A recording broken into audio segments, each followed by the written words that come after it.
Military Broadcast Radio, the station that's giving veterans a voice. Find us on the web at mbradio.us. This entire military is one cohesive, dedicated force. And the threats to our nations, they don't sleep. They're watching our every move. Iran, Russia, China, North Korea, ISIS, Al-Qaeda. They may be watching this right now. Our military should not be mistaken for a cable news gabfest show. We don't care what you look like. We don't care who you voted for, who you worship, what you worship, who you love. It doesn't matter if your dad left you millions when he died or if you knew who your father was. We have been honed into a machine of lethal moving parts that you would be wise to avoid if you know what's good for you. We will not be intimidated. We will not back down. We've seen war. We don't want war. But if you want war with the United States of America, there's one thing I can promise you, so help me God. Someone else will raise your sons and daughters.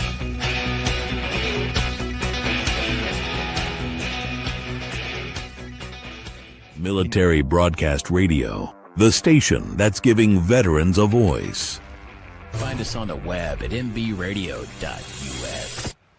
Opinions expressed in this program are those of the speakers and do not necessarily reflect the views or positions of any entities they represent. Find us on the web at mbradio.us. Join Terry with Tracer Rounds every Tuesday at 8 p.m. Eastern to hear interviews with veteran artists, veteran business owners, and businesses that support veterans. Catch us on Roku, Amazon Fire TV, and MB Radio. If you miss a show, you can listen again on Wreaths Across America Radio every Wednesday at 3 p.m. Eastern. Tune in to see if you are on target. MBR, giving veterans a voice. And welcome back to the Tracer Rounds podcast. I'm Terry, your host, and you're on Military Broadcast Radio, where we're giving veterans a voice. And tonight's voice is to Stan Hayes, and he is the CEO and co-founder of Operation BBQ Relief. Welcome, Stan. Terry, thank you so much for having me on tonight. I'm so excited to talk to you. I know that you're doing a lot of great work in various communities at various times because you do disaster relief along with relief for veterans, first responders, and Gold Star families in the form of therapeutic camps. But tell us a little bit about how you got started in barbecue. Yeah, so the funny thing is I've always loved to cook since I was little. Remember getting up as a little kid helping my grandma, make cinnamon rolls, because who doesn't want to get up at 5 o'clock in the morning if grandma's making cinnamon rolls, right? But I just found this love for cooking, and it just sort of migrated into grilling and barbecue, sort of live fire, and I guess that's the primal side of people, right? That they like playing with fire and everything.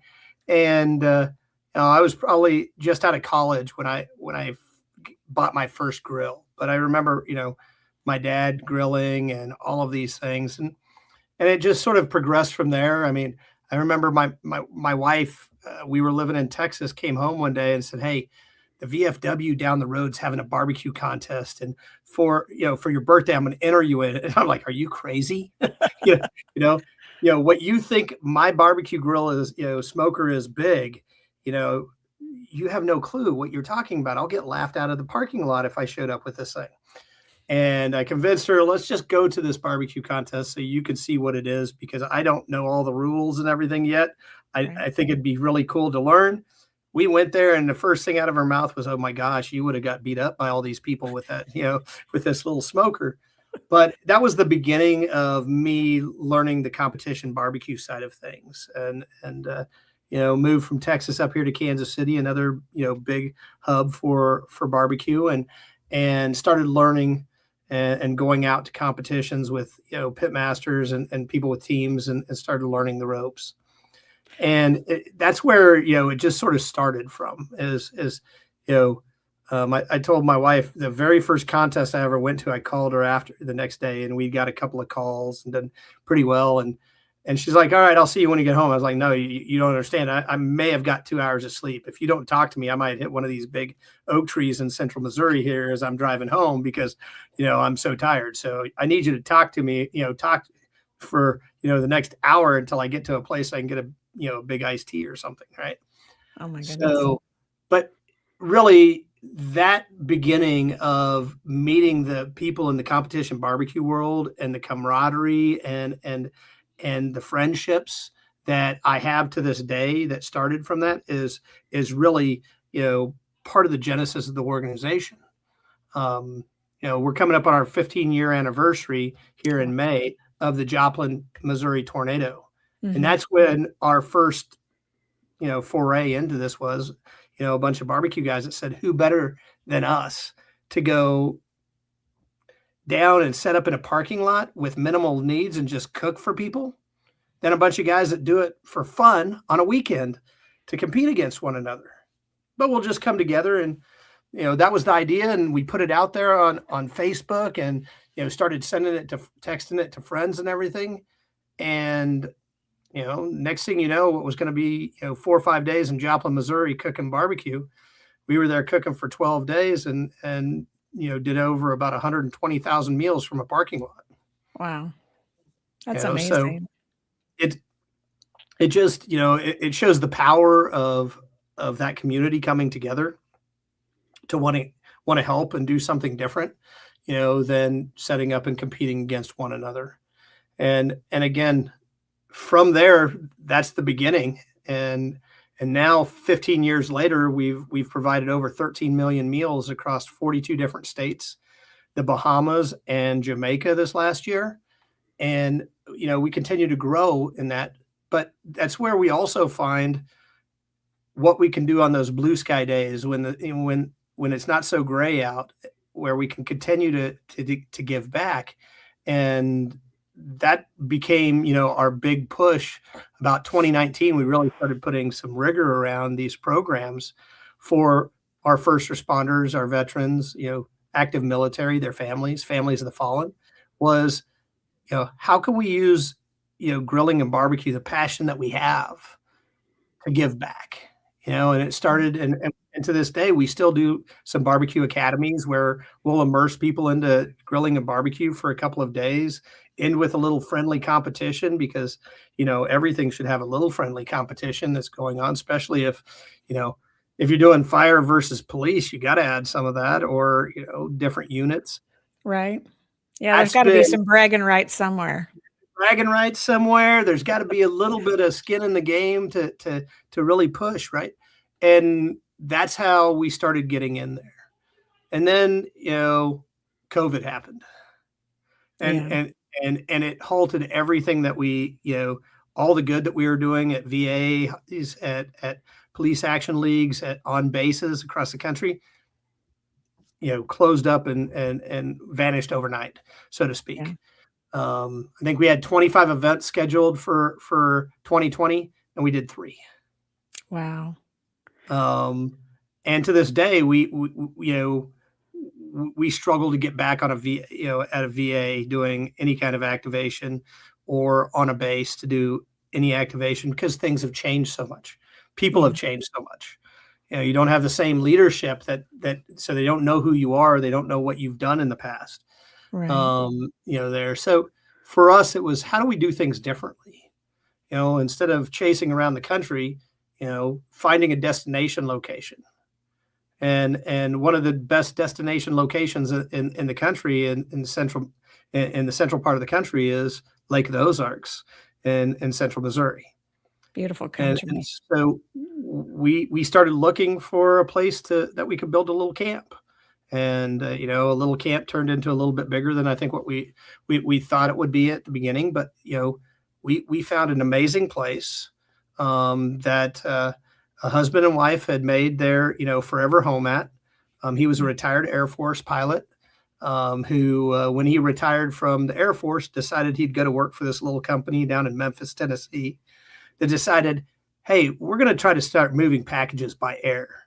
So he became one of the first pilots ever hired by Federal Express back in the day, Oh, wow. which we all know as FedEx today. Yeah. And him and his wife were at a point that they needed to downsize. And, they asked the question, why? Why do you want to buy this place? Why do you want all this? And it was simple. We're going to create a healing place. We're going to create a place that people can come, heal, and grow.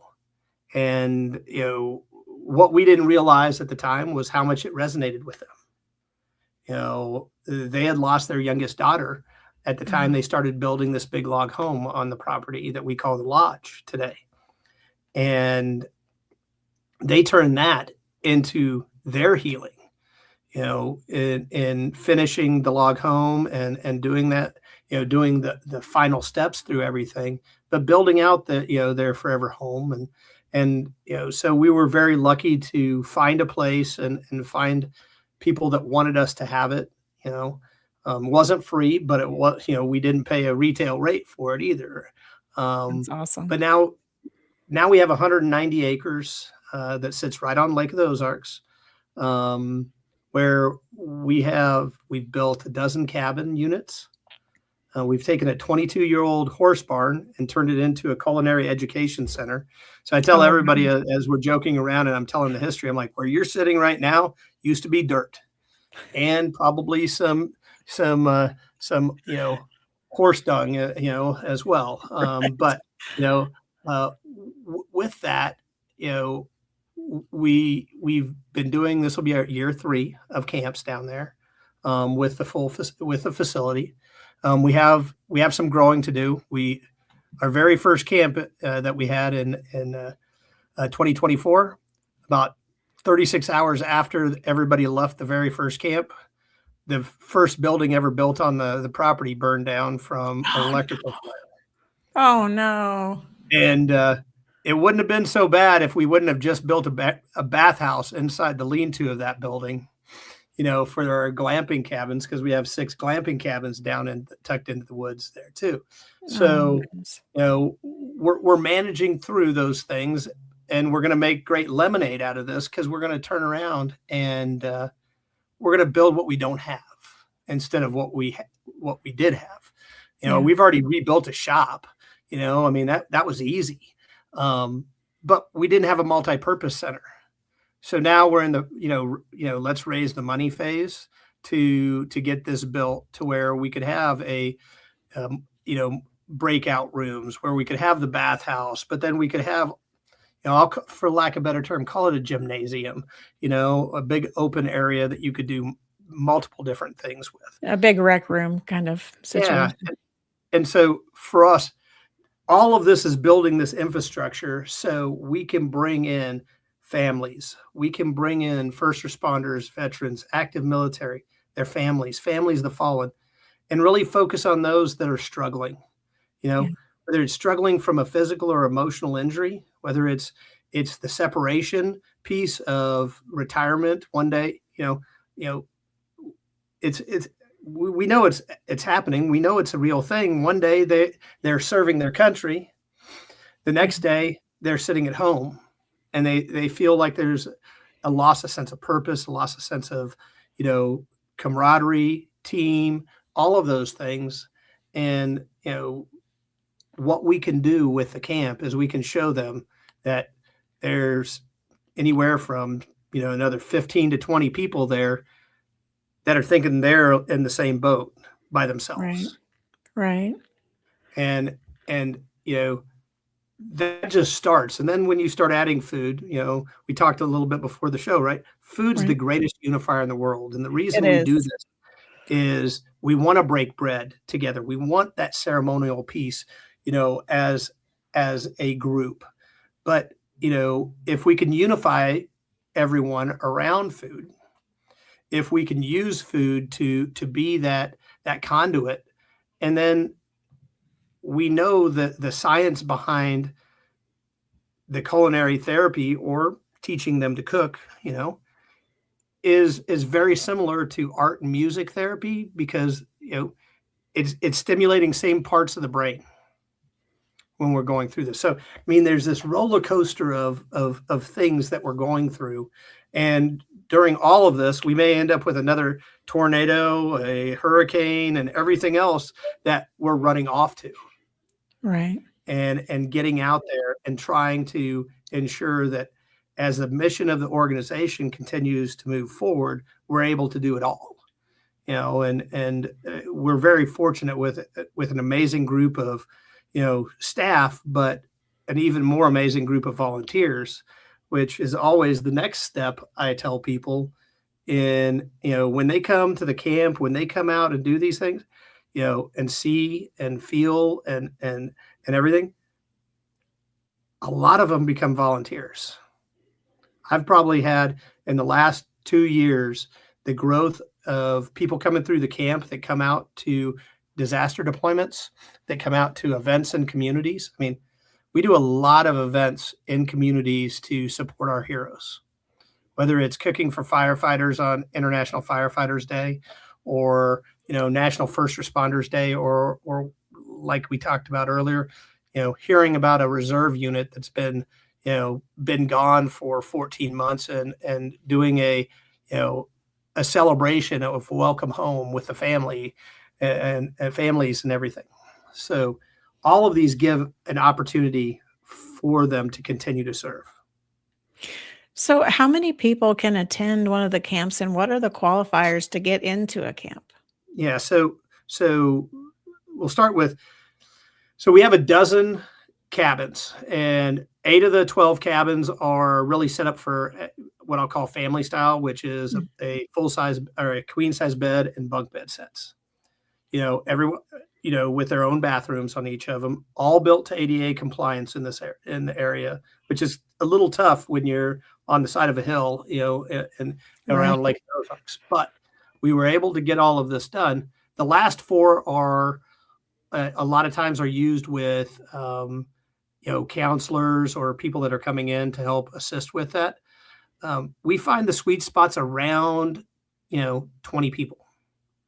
You know, it's a nice group because there's enough people for activity, but Yeah. not too many people that you can still hide.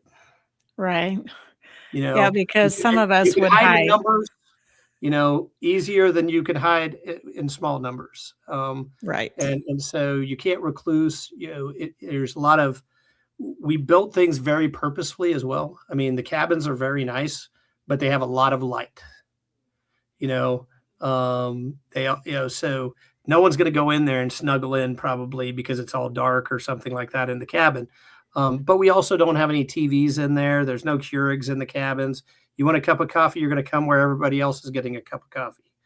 You want to watch the big game, you're going to come to the same place that everybody else will be watching the big game. There isn't that ability to just sort of sit off by yourself easily. Yes. Now, how they come right now, we've been partnering with other organizations. Like we have camps this year on the schedule with TAPS, Tragedy Assistance Program.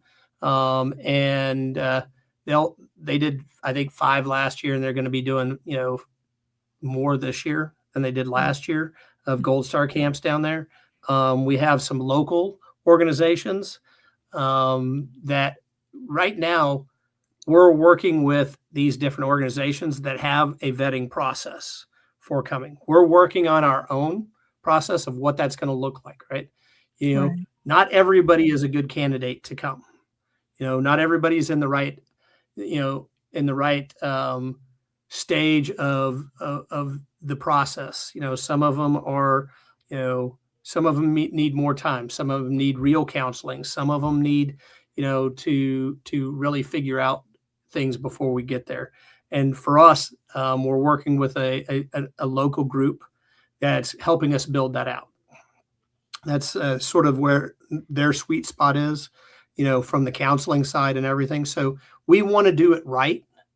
At the same time, we think that we can partner with these other organizations like TAPS and Tuesday's Children, and you know, we're talking to a bunch of them right now, right?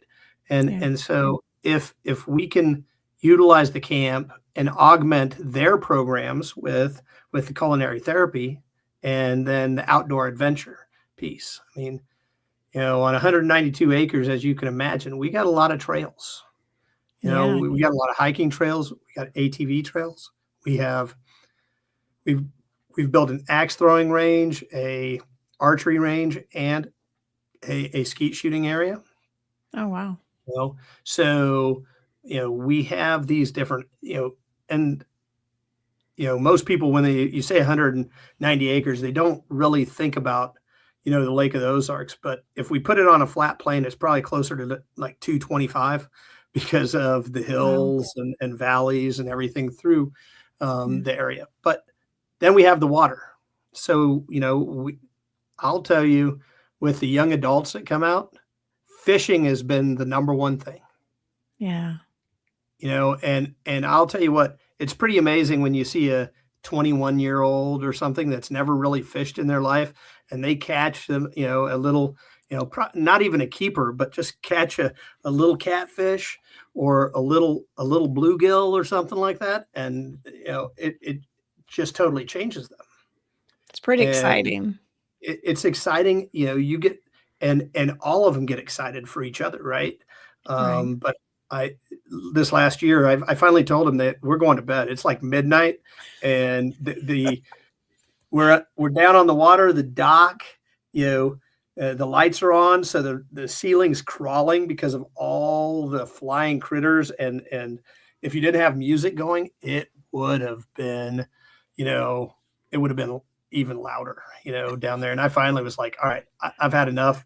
I'm old. We're going to bed. You don't have to go to bed, but you can't stay down here. Let's get going. Right.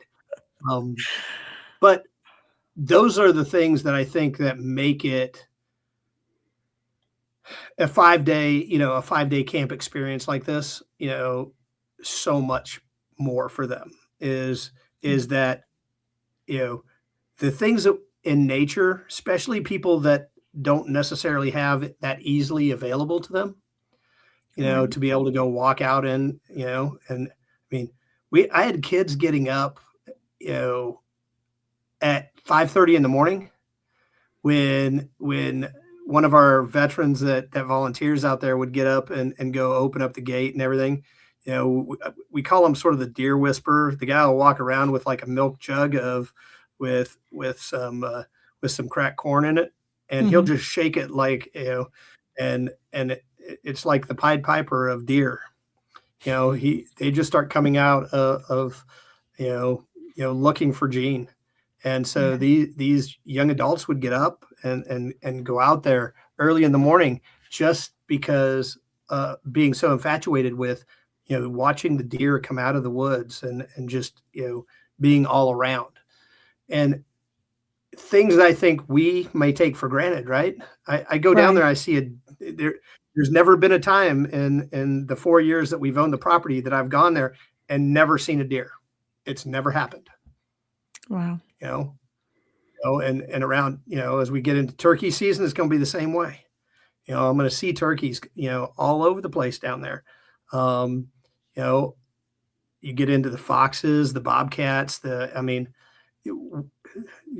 trash pandas and everything else that we have out there. I mean, they're all over. And wow. But again, that it adds to that, one morning we were out there and we have an area of pea gravel out in front of a bunch of the cabins.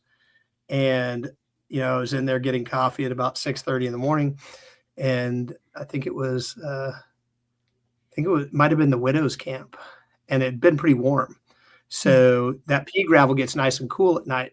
So when they walked out that morning, there was 4 or 5 deer bedded down in this pea gravel right in front of their cabins. Oh, wow. That's exciting, seeing deer like that. And people, it's little things like that. The way the cabins are configured, and I tell anybody that's listening, if they want to learn more, go to our YouTube channel is probably the best place. Just put in Operation BBQ Relief, BBQ Relief on YouTube, and you'll see all these different videos, whether it's from the camps or disaster deployments. We have some on our website too that are really good. And then obviously our social, but the easiest and quickest way to find them is going to YouTube. And we have this fire pit that almost all the cabins, when you walk out, you come out and you see this huge 8-foot wide fire pit. It has a bunch of Ozark stone around it that's been made. And it's really that communal center point that draws people in. That you get a lot of coffee drink around there in the morning. You get a lot of people sitting there telling stories at night, playing some music with a fire going, all year long. Well, maybe not all year. We were down there and it was in the single digits and we didn't go out, but but that was one of the few times that I've been there that we didn't go sit around the fire pit because it was just too cold for that one. But there's a lot of opportunity for, that self-reflection throughout the day while we're there. We have a lot of different benches throughout the area. Along the waterfront, there's benches that people can walk to, sit down, reflect. So we go through the whole gamut of that at the camp. But then each day is a different culinary experience. Whether it is teaching people how to, take a chicken and spatchcock it and then end up cutting it in half and cooking a half a chicken, or teaching them how to do, baby back ribs, or, a steak class, or, we try to do a lot of things that are cost effective, that when people leave there, they're not breaking the bank to go buy, some high-end steak. Yeah. Because they can go out there and they can find these other good pieces of meat that's cost effective, that they can feed their family, and keeps them, grilling and pushing forward. So we've actually started a Facebook group for those alumni as well. So people that come to the camp, when they have a question, unintended consequences of doing this is the number of grills and smokers that have been purchased over the last 2 years because of people coming there. Wow. Realizing, okay, I got to go buy this pellet grill, or I got to go buy this grill, and everything that goes with it. But it gives them a way to then ask that question. Hey, I just did my third brisket and it's not coming out tender. It's not this or whatever. Because that's one of the biggest questions is around the brisket, because it's such a long cook that we don't do it at the camp. As a group, we may serve it at dinner one night, but what we find is my culinary team or myself or whoever's on there, we generally don't even get in there and tell it, because somebody else has already had that issue and is telling them, hey, I had the same problem. What I found is this. And so now the community is helping each other, with the culinary questions, with the different pieces. And so it doesn't stop because they went home. Yeah. They're still It doesn't connecting. stop. That camaraderie piece doesn't stop at that point. That's awesome. And again, then that's when we're following up and we're talking to them about the ability to volunteer. We've got this event coming or this event. And I would guess that about over 90% of the people that come to the camp, while they're at the camp, they end up downloading our app for volunteering, and start the process to register as a volunteer right then and there. That's awesome. That speaks volumes to what you're doing. Well, I think so, but I think more importantly, it speaks to the connectiveness that we're trying to create between them and a way to continue to serve, and a way for them to utilize their skills and their talents, in a new way. And how many people would you say go on to be pit masters or want to compete competitively in barbecuing? From this over the years, we've had several that have what I would say progressed through the ranks to become, be that pit master, that have gone on to compete. But I think we find more that want to be, sort of the king of the cul-de-sac. They want to be the person in their neighborhood that everybody's coming to when they're grilling and cooking. Yeah. But I think, one of the things that we saw last camp of the year last year, we had Gold Star moms in, and we had several of them talk about how they lost their joy in cooking after the loss of their child, right? Which I can't imagine. I mean, I can imagine how it would be easy to lose that joy, right? Right.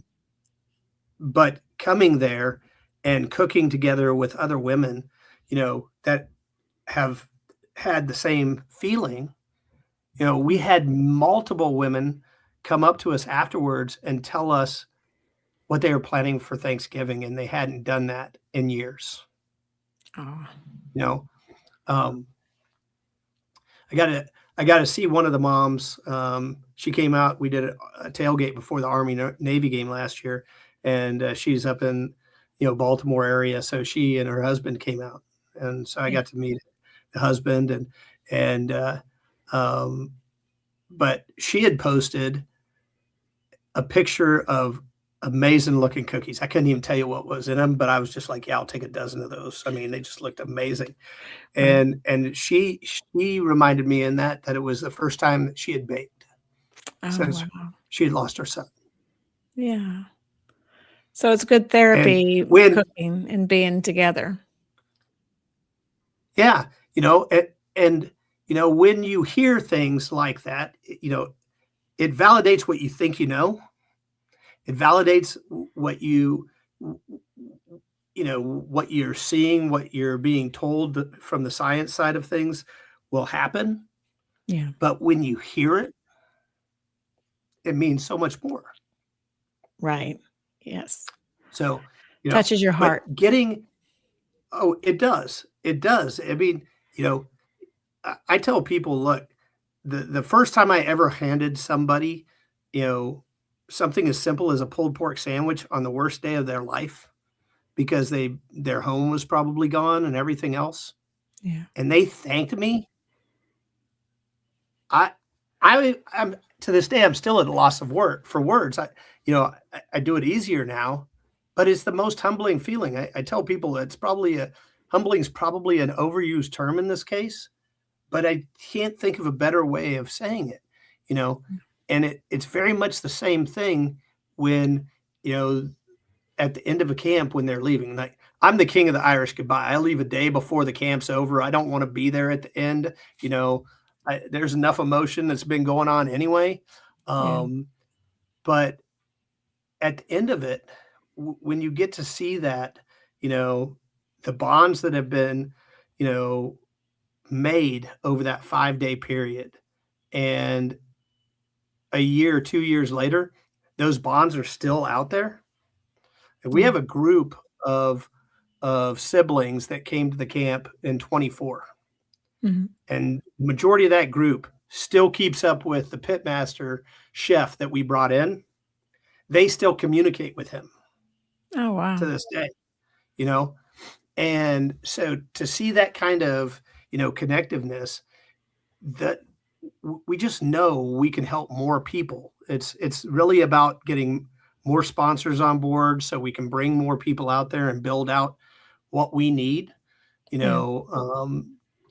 from our standpoint, so we can start selecting people, so we can put together, here is the application process and how you get to come. Because when we do this, I don't want there to be an expense to somebody coming.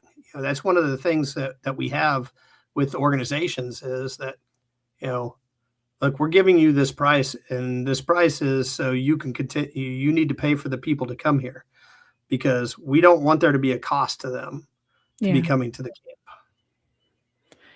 So the organization that's recommending them is paying for the fee, the tuition, whatever you want to call it, for the camp? Yep. And so are they coming from out of state? Are they mostly coming locally? all over. We've had everybody from all over the United States.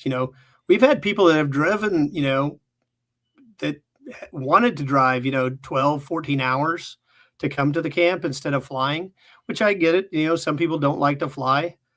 Some of us don't like to drive that much either. So, Right. it's a double-edged sword.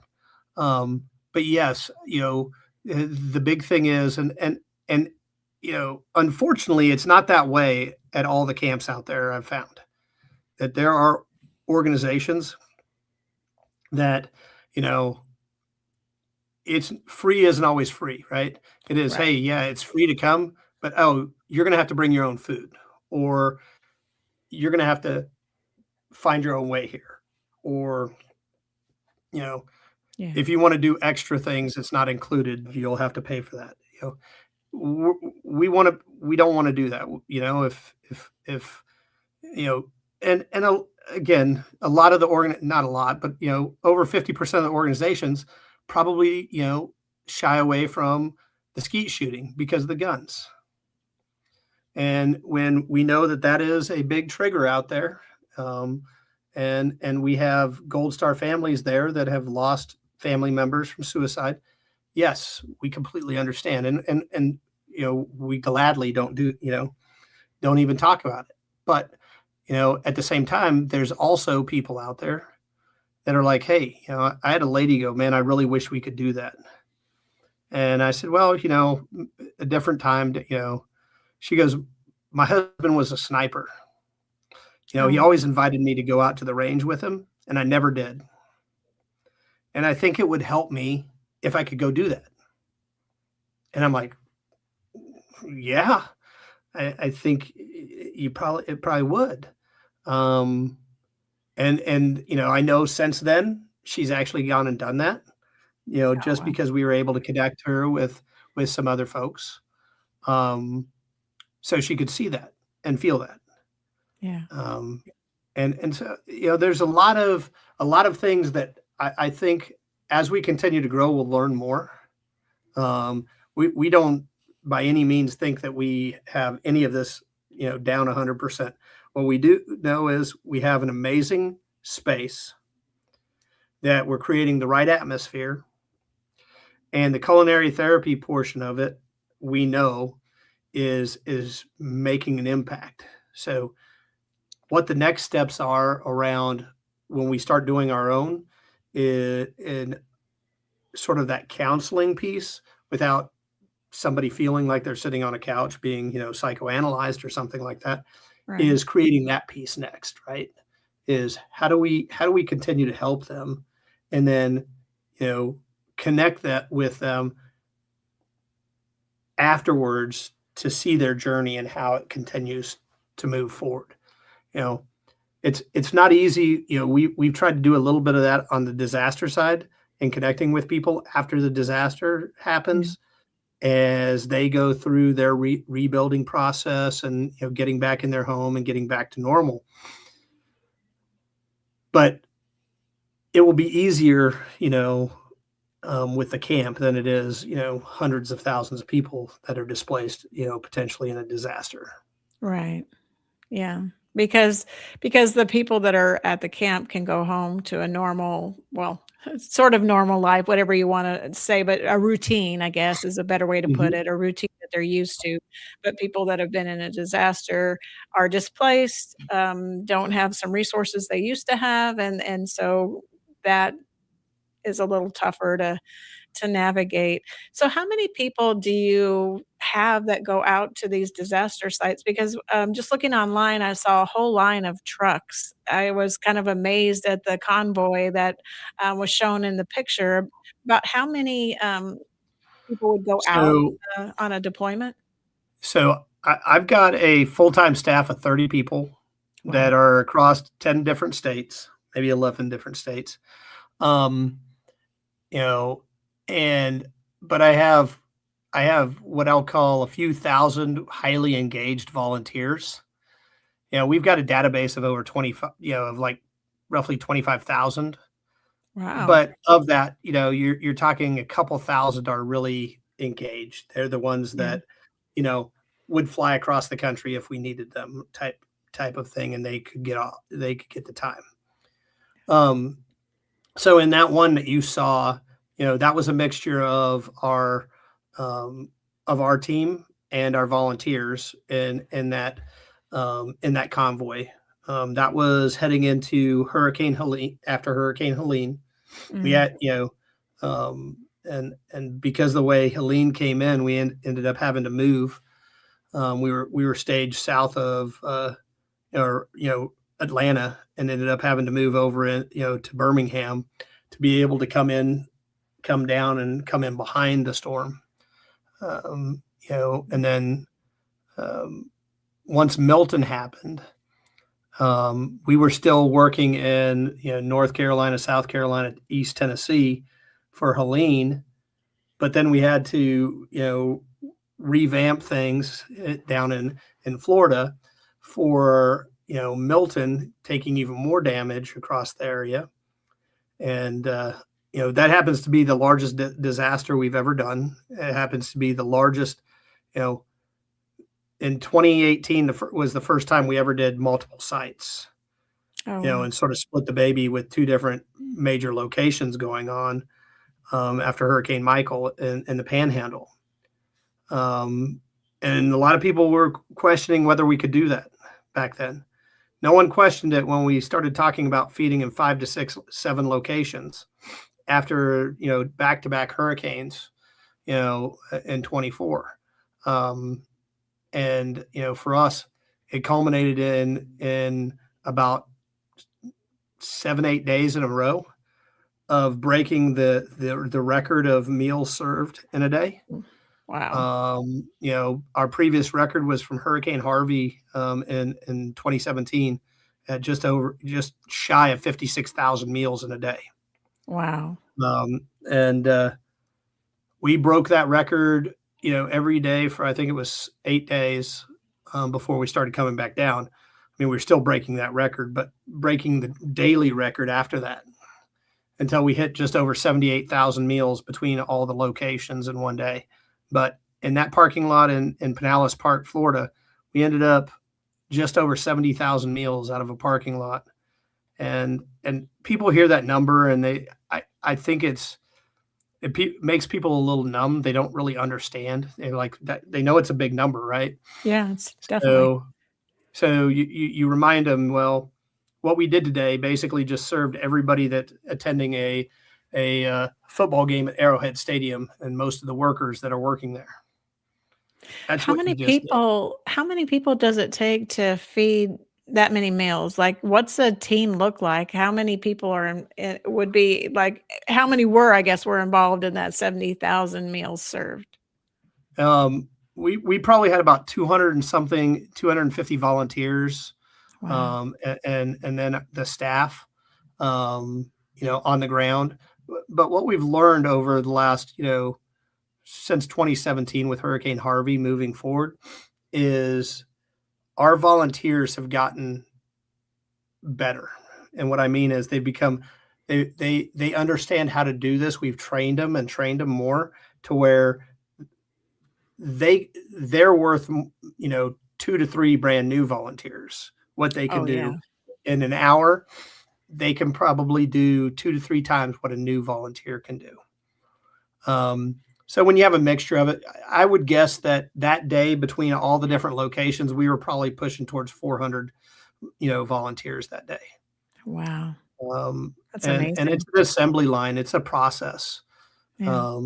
Our smokers and equipment are the workhorses there for it. And we bring a lot of those volunteers, have moved, a lot of them that are, we have quite a few of them that are veterans. So they also see, want to come to the camp and be part of the volunteers at the camp. Because, I mean, when you have 20 people at a camp, 20, 25 people, at a camp, you're cooking breakfast, lunch, and dinner. You're having to clean for all of that. You're having to keep everything up over that. It takes, 6 to 10 people, depending on, what you have going on. Yeah.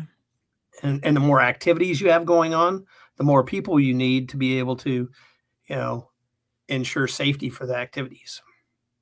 So how many camps do you typically put on during the year? And because you said you work with organizations to vet people and then for them to pay for them to come. So how often is it opened up for camp? So And we'll go year round, yeah. in different times of the year. But like right now, the water's so low, you're not getting a boat out, even if it's a nice day like it's been this week Mm. in the 70s. You're not going to get your boat out probably because the Lake of the Ozarks over the wintertime, they draw the lake down so people can work on their seawalls and put in new riprap and check, docks and do all of these things. Yeah. And Lake of the Ozarks is a hydro dam, so they also do that so they can work on any of the dam that needs repair or so there is differences of the time of the year, right? Yeah. The main time of the year at the lake is Memorial Day to Labor Day. Now, I would tell you about the week or two after Labor Day is my favorite time at the lake because it's like all of a sudden everybody closed up, went home. So it's even more quiet. The water's still very nice out at that point in time.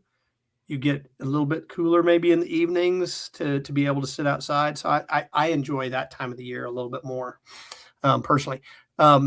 Last year with all the different camps that we did, including the ones where we'll bring in our own volunteers and stuff and do work camps down there. We'll add a little culinary therapy in. We'll add some outdoor adventure for them while they're there working because those people are coming on their own dime to the camp.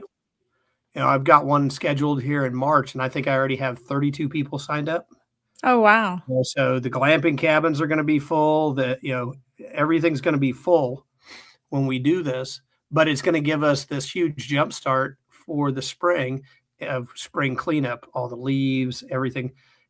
We've got a ton of oaks and hickory trees around the property, so leaves are everywhere. Yeah, I don't doubt. But with that, I think last year we had about 10 different camps. And we're getting into some what I'll call more of micro camps, like Friday to Sunday ones where organizations that don't have the budget to be able to do that, a 5-day camp. We're working on these 3-day camps, and sometimes because our 5-day camps, go essentially, you come in on Wednesday and you leave on Sunday. Oh, okay. And where we're on Lake of the Ozarks is a very quiet end of the lake. The lake's 98 miles long, and we're at the 73.5 mile marker. Oh, wow. So our busiest day is like a Tuesday at 9 a.m. at the busy end of the lake, or 7 a.m. at the, it's not busy at all. But as the lake continues to grow, it's going to continue to get busier. So we look at those optimal times where people can be down to fish, can swim, can do things, during the time of the year. Right. But this year, our goal is to try to probably, get to somewhere around 16. I'd like, my 5-year goal is to get to the point that we're doing more, we're doing an average of 2 a month. Oh, wow. Throughout the year. So, because if we do an average of 2 a month, that puts us in probably the top, 10 to 15% of all the camps out that operate in the space that we're operating in, because a lot of them close down for the winter. Yeah. They'll just winterize and go away. We keep the heat on literally year round.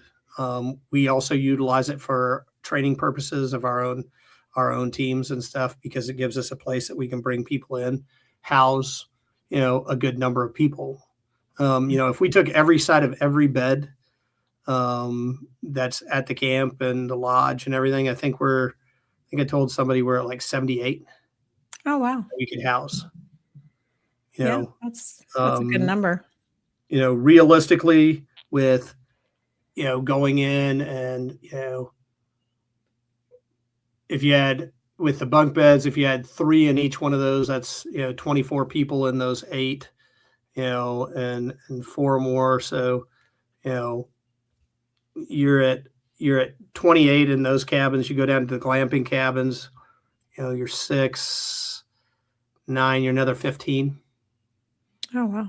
And the basement of the lodge, we have 1, 2, 3, 4, 5, 6, 7, 8, 9. We have 10 beds in the basement of the lodge. Oh, wow. You know, and then we have the master bedroom that, you know, a lot of times we'll put the celebrity pit master or guest pit master in that room. But you can easily sleep another 10 people in the lodge. So now you're getting, you know, that's a good number of people. It is. Yeah, it's a good group. So again, it starts getting a little hard to manage with that, you know, with that number of people. Yeah. You know, breakfast, lunch, and dinner, room for everything. But at the same time, you know, we have the ability to be able to do that. And once we get the multi-purpose center done, it'll give us even more of that ability. So how can people support or engage or ask for going to camp? What is their organization that's supporting them need to do? Who do they reach out to? How do they make Sure. that connection to get to the camp? Yeah. So the easiest way, you know, to get started is obviously just, you know, go to obr.org and check out the website. You've got the links right here to the website and to the camp. You know, if you're working with an organization that would like to learn more, they can email me directly. It's just shays@obr.org. And, you know, if there's an info link, they can send it through info. It'll get to us. And we're not that big of a team that we don't get through those things. But then we'll get them, you know, to the director of the camp and start talking to them about, you know, what they want to do, what it looks like.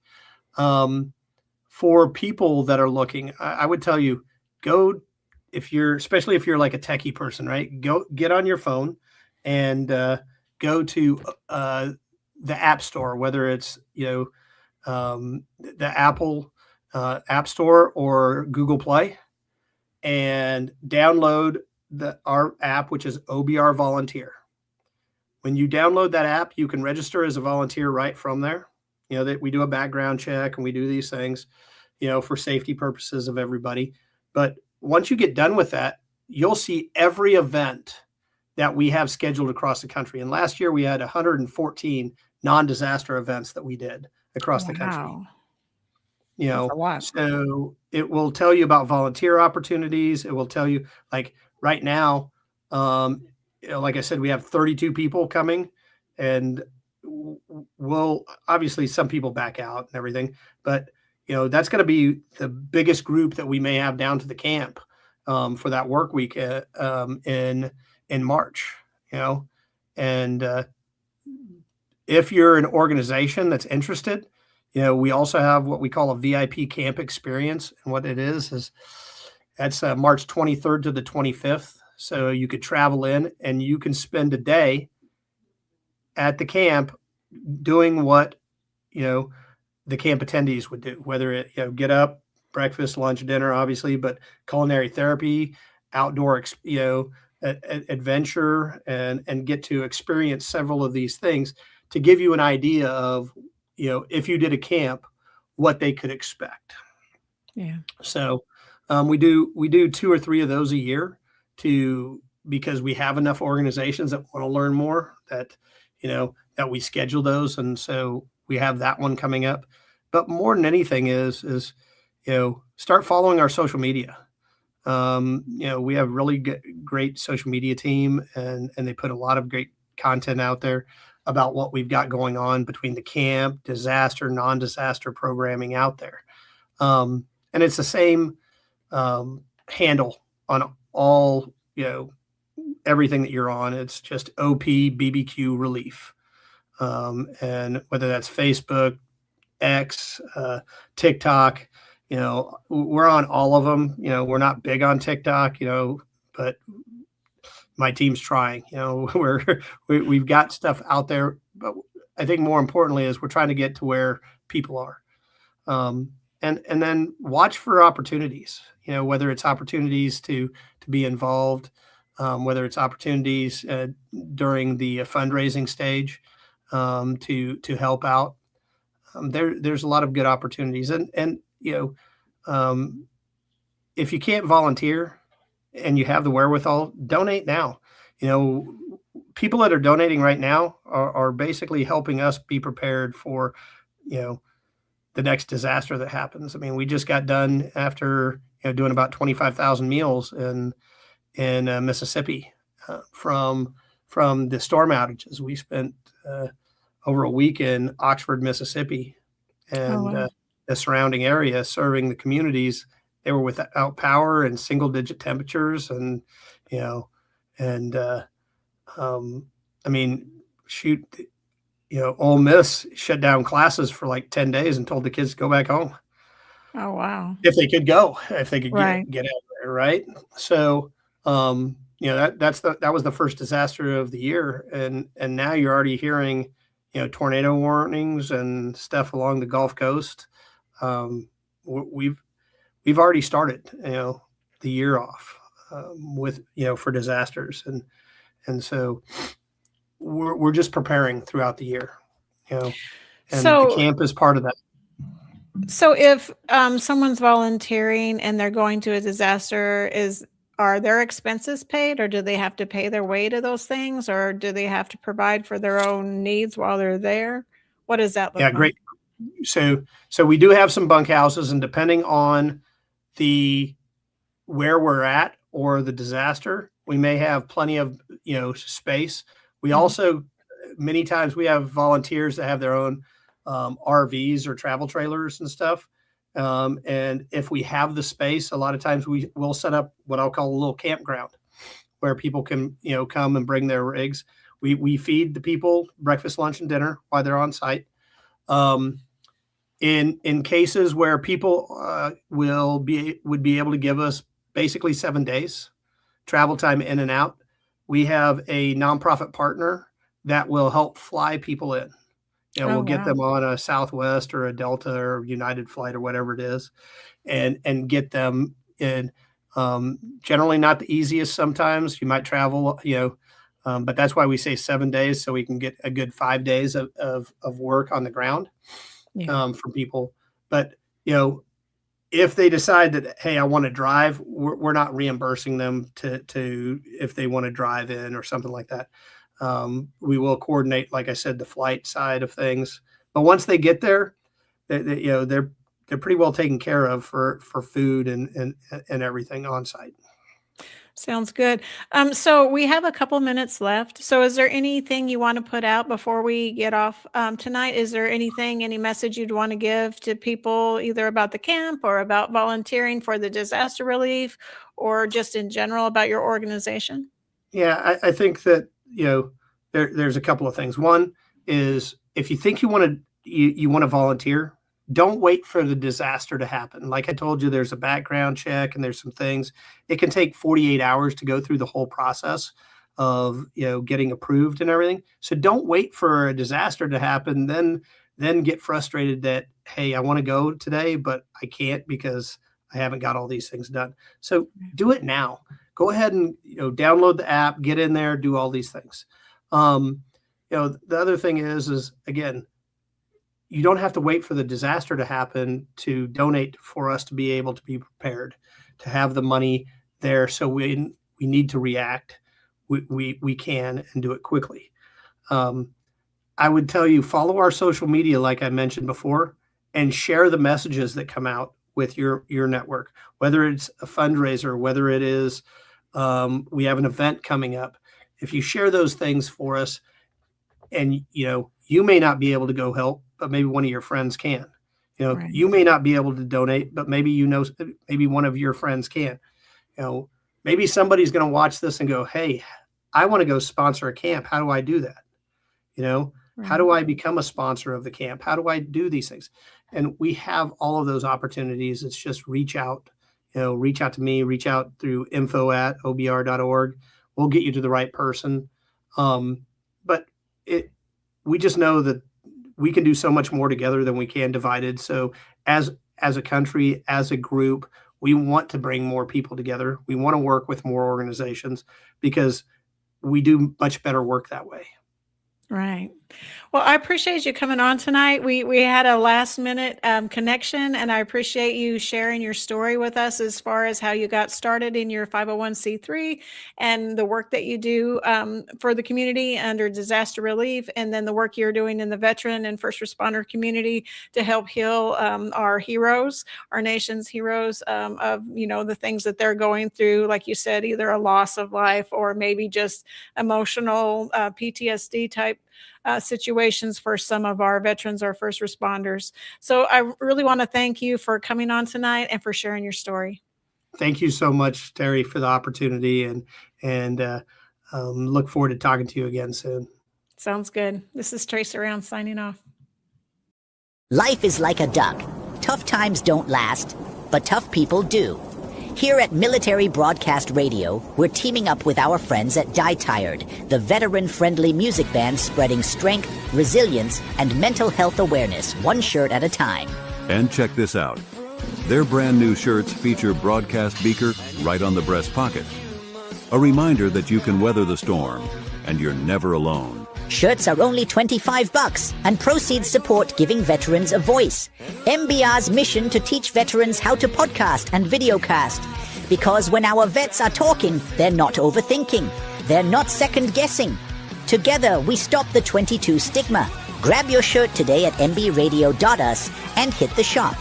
Or go directly to toramerch.printavo.com/merch/dietiredband. That's toramerch.printavo.com/merch/dietiredband. Suit up, stand strong. Remember, we're unduckable together. You're built tougher than the storm. Ladies and gentlemen, thank you for tuning in to Military Broadcast Radio. As we wrap up today's show, we want to remind you that the podcast of today's episode will be available right after we go off the air. So if you missed any part of the show or want to listen again, be sure to check it out. And remember, we're here to support and honor our veterans. Your stories and experiences matter, and we are committed to giving you a platform to share them. That's right. We're here to give our veterans a voice. So don't forget to catch the podcast and stay connected with us. Giving our veterans a voice.